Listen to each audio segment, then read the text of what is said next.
But net, we were not very fond of horses. Now, coming to economy. The importance of trade in life of the Indus Valley civilization, or for that matter, any civilization, cannot be overemphasized. A civilization, you cannot develop a civilization without having a sound and a robust trade system.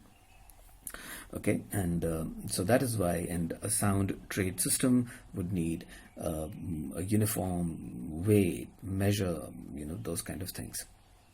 And the Harappans and were masters in that. And Harappa as a site was a very important trading post, because if you see the location of Harappa right in the northern part of today's present-day Afghanistan, Pakistan, then it is very clear that it was a very important destination when you had to trade in goods and different goods into when you had to take goods to Middle East, Africa, and bring goods from there.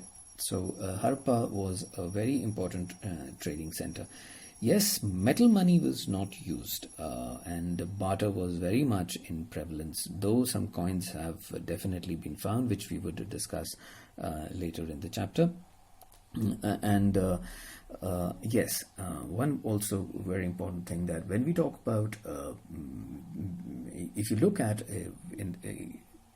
the map in the chapter when we were studying, if you remember when we had been studying the map in the first chapter about Indus Valley civilization, you also have sites which are very, very close to the present day sea sites. They are port towns actually.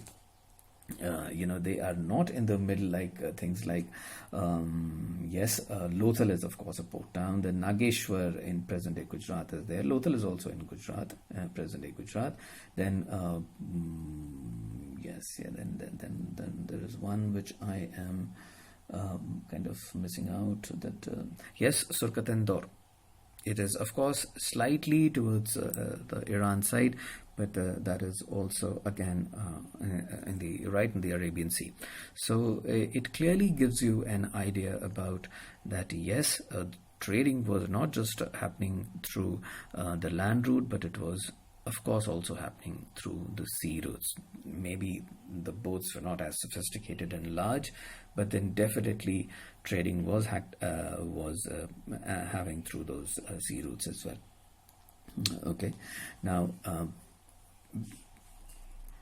we have found evidence now that Indus Valley civilization was not just a very insulated kind of a civilization where different towns were just trading among themselves as people, as uniform people, but we had ambitions, our traders had ambitions of venturing into different lands and going into different paths to do business and to do trading. And Mesopotamia was definitely one of the popular choices.